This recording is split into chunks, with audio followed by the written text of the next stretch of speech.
అందరికి నమస్తే. Electricity department ఎందుకు ఉలికి పడుతుందో కూడా అర్థం కాని సిచ్యువేషన్ ప్రస్తుతం మన రాష్ట్రంలో ఉంది. కరెంట్ ఇట్లా పోతే చాలు ఎంబడే లైన్లోకి వచ్చేస్తున్నారు. వచ్చేసి కరెంటు పలానా ఏరియాలో మేము తీయలేదు, అదే పోయింది, మొన్నటిదాకా తొండలు బల్లులు అని చెప్పిండ్రు, ఇప్పుడు మేమేదో చేస్తున్నాం, పోయింది 5 నిమిషాలు పోయింది, 3 నిమిషాలు పోయింది, 9 నిమిషాలు సెట్ చేసినాం అని చెప్తున్నారు. ఇది సామాన్య జనాలకు అందరికీ తెలుసు. కరెంట్ ఉంటుందా, పోతుందా, ఎట్లా ఉంటుంది, ఎట్లా పోతుంది, ఎప్పుడు పోతుంది, ఎప్పుడు వస్తుంది, మొత్తం తెలుసు.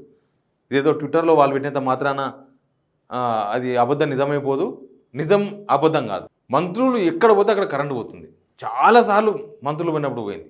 మనం ఎక్కడి నుంచి చూడొచ్చు అంటే దీన్ని కేకేను పార్టీలో జాయిన్ చేసుకోవడానికి, కాంగ్రెస్లో జాయిన్ చేసుకోవడానికి రేవంత్ రెడ్డి గారు కేకే ఇంటికి పోయిన దగ్గర నుంచి స్టార్ట్ చేస్తే ఇంకా ఇది ప్రతిరోజు నిత్య కృత్యం. ఇప్పుడు చూడు, ఎవరు కొండ సురేఖ గారు ఉన్నారు, వరంగల్ ఏదో మీటింగ్ అవుతుంది, చీకట్లో కూర్చొని ఫోన్ లైట్లో పనిచేసుకుంటున్నారు. ఇది ఎన్ని చూసినా దొరుకుతాయి. ఎందుకు అదంటే వాస్తవం. అది పాలసీ కౌన్సిలింగ్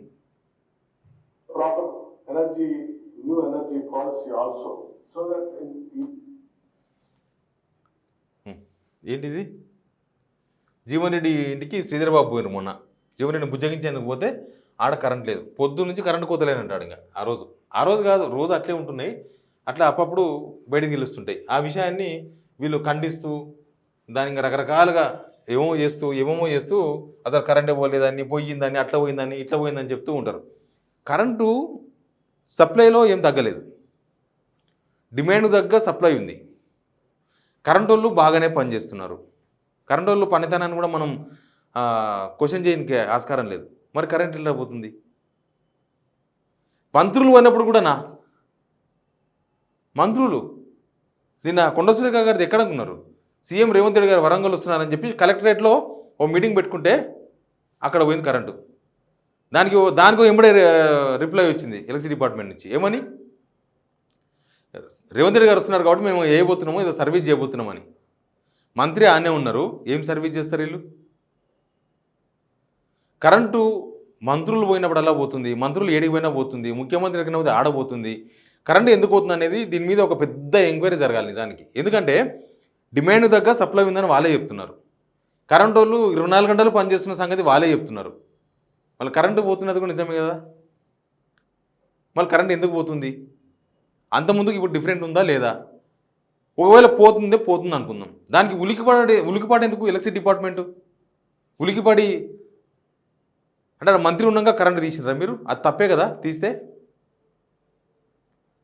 కరెంటు పోయిందంటే దానికి మీరెందుకు బాధ్యులు అవుతారు? మీరు పనిచేస్తున్నారు కదా. అది ఎక్కడ ప్రాబ్లం ఉందో, అసలు ఎక్కడ ఏముందో తేల్చండి. ఒక కమిటీ వేయండి. కరెంట్ ఎందుకు పోతుంది? ఎందుకంటే ప్రభుత్వం ఏం చేస్తుందంటే దీనిలో ఎలక్ట్రిసిటీ ఉద్యోగులను బలి చేస్తున్నది. ఎలక్ట్రిసిటీ ఉద్యోగుల మీద వేస్తున్నది. ఆల్రెడీ చూసినాం కదా, కరెంటు పోతే లైన్ మీద ఉద్యోగులు ఉడుకుతామన్నారు. దానికి కరెంటు ఉద్యోగులే బాధ్యులైతే నిజానికి వాళ్ళని సస్పెండ్ చేయాలి. కానీ ఇక్కడ కరెంటు పోయిన ప్రతిసారి ఎలక్ట్రిసిటీ డిపార్ట్మెంట్ బదనామవుతుంది. ఎలక్ట్రిసిటీ డిపార్ట్మెంట్ అంతకుముందు పనిచేసిన ఎలక్ట్రిసిటీ డిపార్ట్మెంటే కదా. ఈ ఉద్యోగులు ఉన్న వేరే పైకి వెళ్ళి దిగొచ్చిర్రా? అంతకుముందు వాళ్ళే ఇప్పుడు ఉన్నారు, ఇప్పుడున్న వాళ్ళే అంతకుముందు పనిచేసిండ్రు. మరి ఎక్కడ తేడా వచ్చింది? ఎందుకు కరెంటు పోతుంది? హరీష్ రావు మనుషులు ఉన్నారు ఎలక్ట్రిసిటీ డిపార్ట్మెంట్లో, వాళ్ళు హరీష్ రావు చెప్పినట్లు కరెంటు తీస్తున్నారన్నారు. అందులో నిజం ఉందా? ఎలక్ట్రిసిటీ డిపార్ట్మెంట్ చెప్పాలి. అది ఉన్నారా ఎలక్ట్రిసిటీ డిపార్ట్మెంట్లో? ఇంకా పాత ప్రభుత్వం మనుషులు ఉన్నారా? ఉంటారా? అట్లా ఒక ప్రభుత్వం వచ్చాక ఇంకో ప్రభుత్వం మనుషులు ఉండి ఈ ప్రభుత్వాన్ని బంధించే ప్రయత్నం చేస్తారా?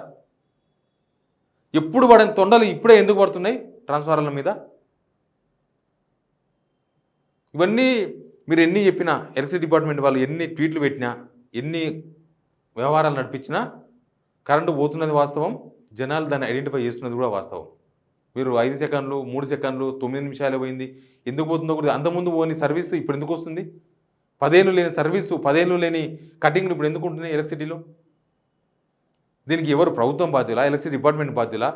ఒకవేళ పోతుందంటే పోతుందని చెప్పండి. దానికి ఇది ఉలికిపాటు ఎందుకు? అయ్యో పోయింది, దానికి మేము అది చేసినాం, ఇది చేసినాం, వెనుక కట్టెపుల్ల పెట్టినాం, దానికి ఎప్పుడే కనెక్షన్ తీసినాం, ఇప్పుడే ఆయిల్ చేంజ్ చేసినాం, ఇవన్నీ ఎందుకు?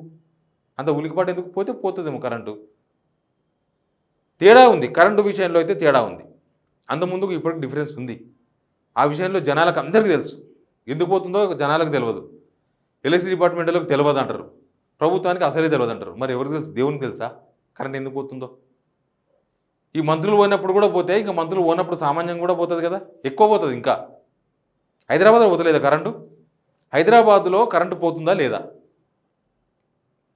జనాలను అడగని చెప్తారు. వాళ్ళు ట్వీట్లు చేస్తే వాళ్ళ మీద కేసులు పెడుతున్నారు, అది వేరే విషయం. కానీ జనాలైతే కరెంటు పోయినప్పుడల్లా మిమ్మల్ని గుర్తు చేసుకుంటూ ఉంటారు. కరెంటు పోయింది కానీ హైదరాబాద్లో ఇట్లా కరెంటు పోతే పల్లెటూరులో ఏంది పరిస్థితి? వ్యవసాయానికి కూడా ఎప్పుడో రాత్రి పూట ఇస్తారు 3 ఫేజ్ కరెంటు. 2 ఫేజ్ కరెంటే ఎప్పుడు వచ్చేది? కరెంటు ఉన్నట్టే ఉంటుంది కానీ అది మోటార్ నడవు. 3 ఫేజ్ కరెంట్ ఉంటేనే మోటార్లు నడుస్తాయి. ఇప్పుడు తుకం వేసిండ్రు, రేపు నాట్లు పడుతున్నాయి, మళ్ళీ రైతులకు వాళ్ళకు తెలుస్తుంది పొలం దగ్గర ఎట్లాంటి కరెంట్ ఉందో అని. ఎలక్ట్రిసిటీ డిపార్ట్మెంట్ ఎందుకు ఉలికి పడుతుంది అనేది చాలా ఇంపార్టెంట్. దానికి ప్రతిపక్షాలకి ఏం సంబంధం లేదు నాకు తెలిసి. ప్రతిపక్షాలు ప్రభుత్వాన్ని అడుగుతారు కదా కరెంటు పోతుంది ఎందుకు అని అడిగితే, దాని మధ్యలో ఎలక్ట్రిసిటీ డిపార్ట్మెంట్ ఉద్యోగులు బలి ఇది అందరి మధ్యలో. దీనిలో ఎవరు ఫెయిల్ ఉందో కానీ దీని మీద ఒక విచారణ జరగాల్సిన అవసరం అయితే ఉంది. లాగ్ బుక్కులు చూస్తారా, ఇంకేమైనా బుక్కులు చూస్తారా, ఏమైతారో కానీ కరెంటు పోతున్నది వాస్తవం. దానికి ఉలికి పడుతున్నది కూడా వాస్తవం. ఎలక్ట్రిసిటీ డిపార్ట్మెంటు ఎందుకు ఈ సిచ్యువేషన్ వచ్చిందో దీని మీద ప్రభుత్వం తెలియాల్సిన అవసరం ఉంది. Please subscribe signal TV.